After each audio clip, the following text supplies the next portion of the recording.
gbajúmọ̀ òṣèrékùnrin ilẹ̀ Yorùbá ni Yomi Fabiyi ó ti dá awuyewuye ńlá sílẹ̀ tí ọ̀pọ̀ èèyàn gbàgbọ́ pé ó lè dá ilé gbajúmọ̀ òṣèrébìnrin ní Tóyìn Abraham ẹni tó pè yàn mọ̀ sí Tóyìn Àìmàkùrú lórí bí Yomi Fabiyi bó ṣe tú àṣírí pé lásìkò tí ọkùnrin olùdarí fíìmù kan tí wọ́n ń pè ní Martin Animashaun lásìkò tó ń ṣe mánéjà Tóyìn Abraham lọ́dún 2016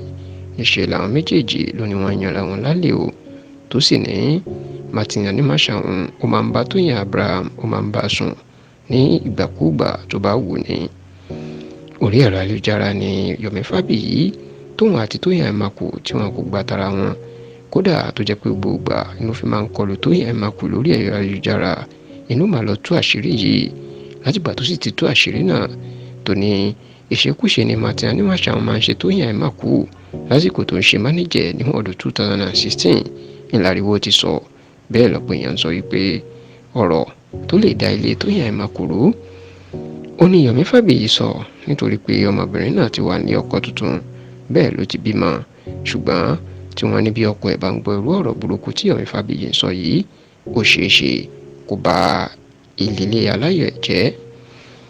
Bó tilẹ̀ jẹ́ pé dàsìkò tá a ṣàkójọpọ̀ ròyìn yìí Tóyìn Abraham kò fèsì sí ọ̀rọ̀ tí Yomi Fabiyi sọ ṣùgbọ́n Martin Animashaun tó fẹ̀sùn kàn ó ti sọ̀rọ̀ o ó ní bàbá ńlò òpùrọ̀ ní Yomi Fabiyi ó ní irọ́ burúkú ni ó pamọ́ òun ó ní lóòótọ́ òun ṣe mánéjà Tóyìn Àìmàkù gẹ́gẹ́ bí gbogbo èèyàn ṣe mọ̀ ṣùgbọ́n ó ní ọ̀rọ̀ ṣẹ́ inú pa àwọn pọ̀ lásán lásìkò gbà náà tí kì í ṣe pé àwọn bára wọn láṣepọ̀ àti pé Yomi Fabiyi ó kàn ń pa ẹ̀rọ láti fi dá wàhálà sílẹ̀ lásán ni.